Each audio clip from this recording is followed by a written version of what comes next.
Most people have heard of evangelist Billy Graham. Very few have heard of Billy Sunday. Yet Billy Sunday has played probably just as important a part in Christianity as Billy Graham has. In 1924, Billy Sunday ran a Christian campaign in Charlotte, USA, out of which came the Charlotte Businessmen's Club, who invited Dr. Mordecai Ham to one of their meetings. He became a Christian at one of the rallies, and 10 years later, the club invited Dr. Ham to lead another campaign, where a 16-year-old became a Christian in 1934. His name was Billy Graham. It is interesting to trace back whom you have met on your life journey and what influences they have had on you, and I would encourage every listener of this book to do that.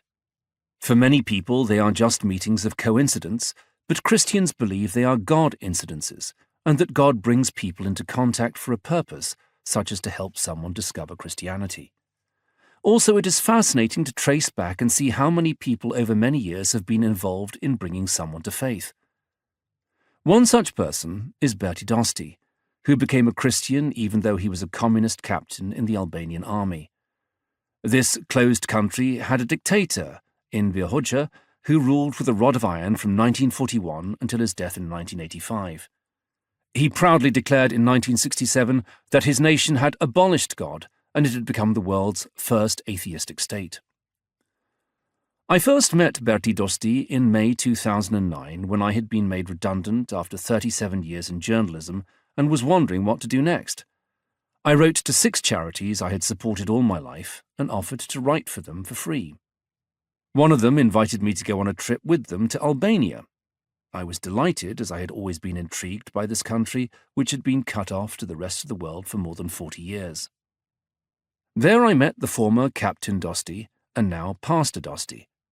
As I talked to him, I was staggered by how God spoke to Berti and the number of people he had used all over the world, and in the most unlikely places, to help bring him to faith, and this gave me the idea for this book.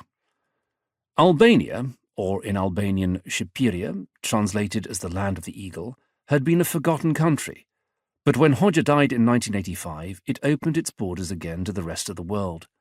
People began to take notice of it, especially when England drew Albania in the 1990 World Cup qualifying competition. But the English team was so suspicious about this secret country that they brought their own food, their own chef, and flew home immediately after the away game in March 1989, which they won 2-0, Brian Robson and John Barnes scoring the goals. However, Albania, which is just north of Greece and across the Adriatic from Italy, is waking up after more than 40 years of living under probably Europe's cruelest and severest totalitarian regime.